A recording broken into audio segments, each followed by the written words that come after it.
Baada ya kuwa tumesachi wafanyakazi kutawanyika kiwandani, mwili ukawa umepatikana area hii. Tukio lilianza kutokea hapa ambapo unaona kuna damu imemwagika. Then hapa pia kuna damu nyingi sana imemwagika. Baada ya kumwagika damu, marehemu tulimkuta chini ya mtaro ambapo kichwa kilikuwa upande wa huku na mwili ulikuwa hapa ndani ya mtaro.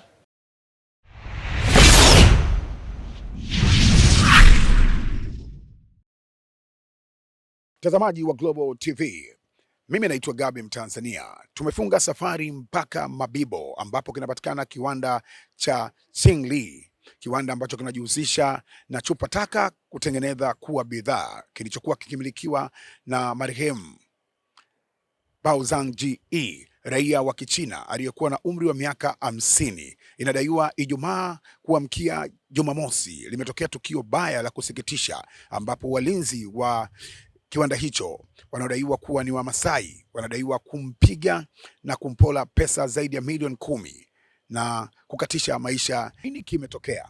Kaa na sisi kuweza kufahamu kila kitu. Nyuma kamera, Zakaria Master Gamondi. Kwanza pole kwa msiba, lakini pia ningependa kufahamu unaitwa nani na wewe hapa upo kwenye kitengo gani?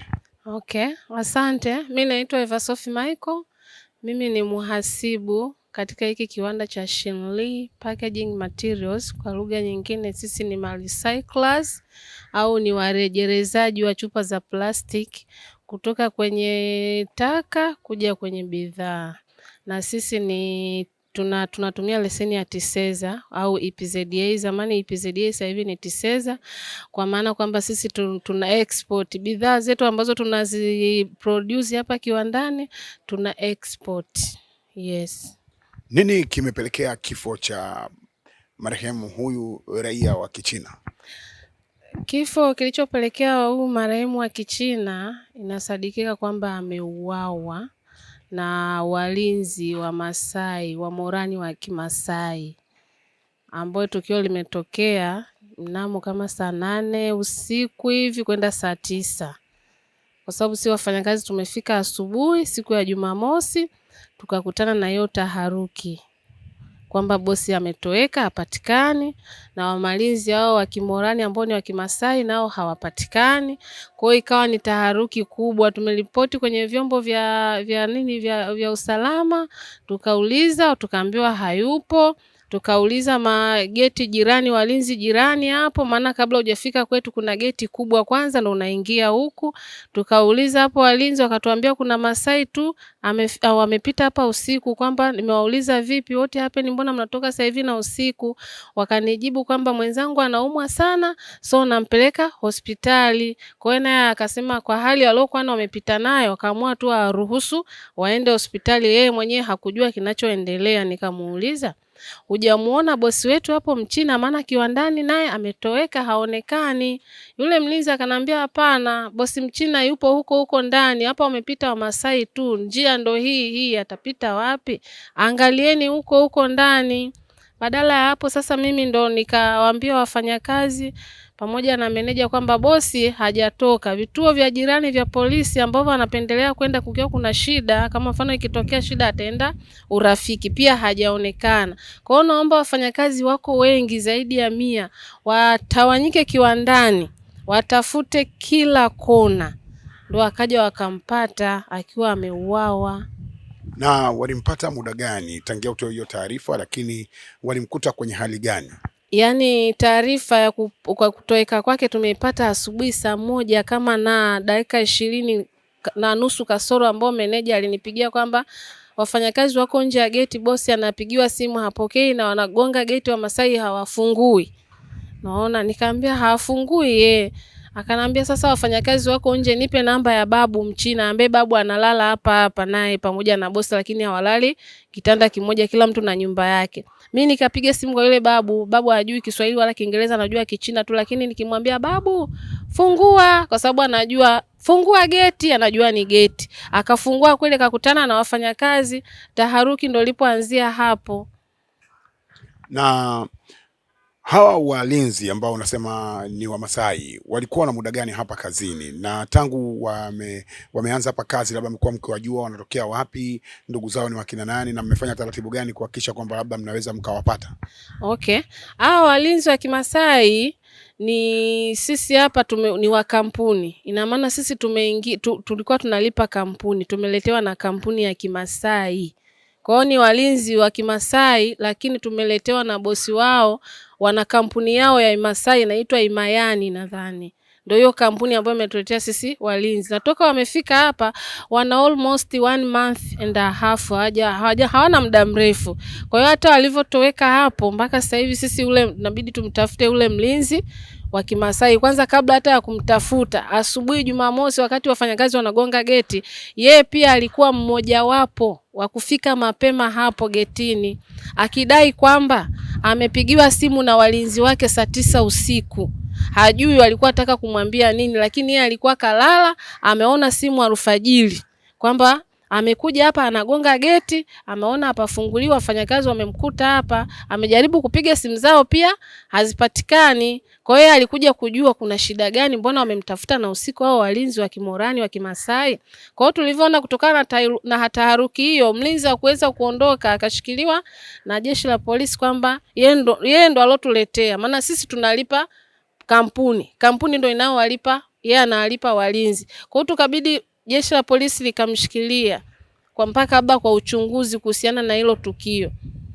Na baada sasa kupata taarifa kwamba bosi wenu ameuawa na mmemkuta huko ambapo mmemkuta na hali ambayo mlikutana nayo, labda kuna tukio lolote ambalo lisha kutokea hapa kiwandani kabla ya tukio hili kutokea? Hapa tukio kuwahi kutokea kiwandani kabla ya tukio hili hakuna tukio la kikatili na ni baya, very very bad. Alijai kutokea tukio kubwa kama hili? Hakuna tukio ambalo lishawahi kutokea kabisa la aina hii, hapana. Na kwa upande wako kama mfanyakazi hapa, bosi wako huyu ambaye ametangulia mbele ya haki kwa mauaji hayo ambayo anadaiwa labda hao walinzi wa Kimasai ndio wametekeleza tukio hili, alikuwa ni bosi wa namna gani kwa maana ya tabia zake, ushirikiano na wafanyakazi akiwa hapa ofisini? Cha kwanza mimi niko na huyu bosi almost kama 5 naenda 6 years. Hata we mwenyewe ukija hapa kiwandani nikikwambia bosi ni huyu hapa uwezi ukaamini, kwa sababu ni watu wengi ambao hawamjui bosi. Bosi utamkuta anafanya kazi na wafanyakazi, ni mtu anacheka na wafanyakazi wanachokifanya na yeye anafanya. Kwa kweli ni mtu wa watu, kwa sababu angekuwa mtu mbaya nisingeweza kudumu naye. Hususan watu wanasemaga Wachina sijui wa nini na Wahindi wa nini, lakini bosi wangu mimi hana shida, nimekaa naye vizuri, hata wafanyakazi anaishi nao vizuri. Mimi haya tukio lililotokea la Kimasai ni tamaa tu na ukatili wao mbaya, lakini bosi ni mtu wa watu, hana shida na watu. Ukisema tamaa una maana gani? Bosi alikuwa na kitu gani ambacho labda Wamasai kiliwashawishi kuweza kutekeleza tukio la namna hiyo? Okay. Maana inasemekana kwa sababu siku ya Ijumaa mimi nilifika hapa ofisini, lakini sikukaa ofisini, nilitoka kwenda kwenye shughuli zingine za nje. Kwa hiyo hapa ndani nilimwacha bosi. Kulikuwa kuna msaidizi wake yule ambaye ni household ambaye anasaidia kupika nini. Sasa huyo mfanyakazi baada ya tukio kutokea ambao ni Jumamosi, mimi tukio lilotokea usiku, Jumamosi asubuhi anasema bosi alienda benki akaenda kudraw kiasi cha fedha kama milioni 10 kwa wakala nje, lakini aliaga. Unaona, aliwaaga Wamasai mimi kwa sababu wewe ukuepo ofisini. Dada hayupo, mimi natoka nje, naenda kwa wakala. Kama mtu atakuja ofisini anamtafuta dada akatoka akaenda kwenye shughuli zake za nje, mimi naenda kwa wakala. Kwa hiyo alivyorudi pia bosi kwa taarifa mimi nimesharudi, karudi kabeba lile begi kaingia nalo ndani. Ina maana hata baada ya kutekeleza kile kitendo Wamasai kwenda kule ndani kukuta begi lile ambalo bosi alitoka nalo benki pamoja na kadi ya benki halipo. Na vipi bosi wako, ni utaratibu wake kukaa na pesa nyingi kiasi hicho? Hapana, sio utaratibu wake, kwa sababu yeye anafanya kazi hizi za recyclers. Utakuta aggregator na waste pickers wanaleta mzigo. Kwa hiyo hii 10 milioni kwa yeye kwa hapa kiwandani ni pesa ambayo ni ndogo sana, kwa sababu kwa siku sisi tunatumia zaidi ya milioni 20 kwa ajili ya kununua hizi material hizi kwa ajili ya kiwandani. Kwa hiyo kusema kwamba eti 10 milioni kwa hapa kiwandani sio hela nyingi ya kusema kwamba kwamba ana pesa nyingi. Hapana. Alinunua tu kwa ajili ya mzigo watu wanaoleta, ili tuweze kuwakeshi watu hao aggregator na waste pickers. Wafanyakazi wenzako wanasemaje kutokana na tukio hili la kikatili ambao kafanywa bosi wako na bosi wao mpaka umauti wake? Kwa kweli it's very sad. Hakuna mfanyakazi ambaye tukio ambao wamekuja kugundua kumtafuta mtaroni na kumtafuta bosi wao na kukuta ameuawa, kulikuwa kuna taharuki na watu, msiba ulikuwa mkubwa sana. Hakuna ambaye feel good kwa kitendo ambacho kimetokea, kwa sababu wafanyakazi hao unavyowaona ni zaidi ametengeneza bosi huyu ajira ambazo ni direct na indirect. Ajira ambazo ziko direct ziko karibia 100 na ambazo ziko indirect ziko karibia 100. Sasa unafikiri wafanyakazi hawezi kujisikia vizuri kwa sababu wamepoteza vitu vingi? Mimi nategemewa na watu kama 100 nyuma. Sasa hao watu pia kupata hii taarifa na kuniona hivi naongea kwenye mitandao, wao pia wanalia kwa kitendo hichi, kwa sababu mpaka sasa hivi hatujui hatima ajira, hatujui ikoje. Yani tunataharuki, yani hatuelewi chochote. Kwa hiyo wafanyakazi yani wanasononeka, ndo wafanyeje sasa na kitu kimetokea. Lakini ndo kama hivyo, hatuwezi kuongea sana. Jeshi la polisi lenyewe ndo linafuatilia ili kuweze kubaini nini kilitokea mpaka watuhumiwa wapatikane. Na hapa huyo bosi wake alikuwa anaishi na familia yake au alikuwa akiishi peke yake kwa ajili ya kazi? Hapa bosi tu alikuwepo kwa ajili ya kazi. Alikuwa anaishi tu yeye na ndugu yake ambao alikuwa wanashirikiana kwenye kazi. Lakini wafanyakazi wote tulikuwa tukifanya kazi, mwisho saa 12 tuna sign out. Watu ambao wanabaki hapa ndani ni bosi na msaidizi wake huyo mwingine ambao hata wanashirikiana kazi, ambao ni mtu mzima kidogo, na Wamasai. Kwa huko ndani tulikuwa tunatoka wote, wanabaki walinzi wa Morani wa Kimasai 2 na bosi na msaidizi wake, jumla ni watu 4 tu. Na vipi kuhusiana na mazishi yake sasa? Utaratibu zimepangwaje? Kwa sasa hivi kwa utaratibu ya mazishi, kwa sababu kutokana na mdogo wake wa bosi ambao tunashirikiana naye, ambao amezaliwa naye tumbo moja, anaitwa Dennis Jerry, anasema tuwe watulivu, tusubiri familia ya bosi, kwa maana ya mke na watoto wanatarajia kuingia this week, ndo tutajua utaratibu ukoje. Yes. Poleni sana. Asante sana, ila sasa tulikuwa tunaomba jeshi la polisi kwa ujumla, usalama wa watu ni kitu muhimu sana. Kwa mfano wanavyokuja investors, wanatoka huko wanakuja kuinvesti hapa Tanzania, wanalipa kodi, alafu anakuja anatokea mauaji ya kikatili, wameajiliwa Watanzania zaidi ya 200. What happened? Tunakaa mtaani tuna ajira, tutakuwa tuna ajira gani sasa? Watu zaidi ya 200, ajira imepotea. Usalama umekuwa mdogo na bosi wetu ameuawa kikatili sana, mpaka tunashangaa, yani mpaka tumebaki yani ni speechless. Hatuwezi hata kujua yani hatujui. Sijui jeshi la polisi linaangaliaje hili swala. Baada ya kuwa tumesearch, wafanyakazi kutawanyika kiwandani, mwili ukawa umepatikana area hii. Tukio lilianza kutokea hapa ambapo unaona kuna damu imemwagika, then hapa pia kuna damu nyingi sana imemwagika.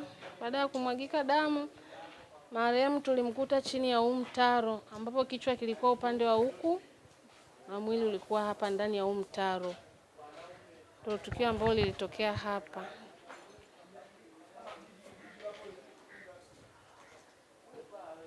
Marehemu alikuwa hapa chini ya mtaro, hapa ndani ya mtaro, hapa ndani ya mtaro. Na maana tukio zima limetokea kuanzia hapo mpaka hapa, damu nyingi sana ilimwagika. Alifikaje mpaka kuingia kwenye mtaro, mimi na wetu hatujui, ila sasa katika kutafuta tumemkuta hapa anaelea ndani ya mtaro. Jeshi la polisi kanda maalum Dar es Salaam limetoa taarifa kwa umma kuwa Mei 16 mwaka 2026 majira ya usiku eneo la Mabibo, Ubungo, Dar es Salaam, mtu mmoja aliyefahamika kwa jina la Bao Zhangye mwenye umri wa miaka 50, raia wa China, mmiliki wa kiwanda cha kuchakata chupa Shili, alishambuliwa na walinzi binafsi wa kiwanda chake na kupelekea kifo chake. Upelelezi wa tukio hilo unaendelea ili watuhumiwa wachukuliwe hatua zaidi kali za kisheria. Imetolewa na kamanda kanda maalum ya polisi Dar es Salaam Mei 19 mwaka 2026. Ili kuwa mwanafamilia bora wa Global TV, usisahau kusubscribe, like, kushare na kucomment. Baada ya kusubscribe, bonyeza alama ya kengele ili kupata taarifa kwa kila video inayopanda Global TV Online.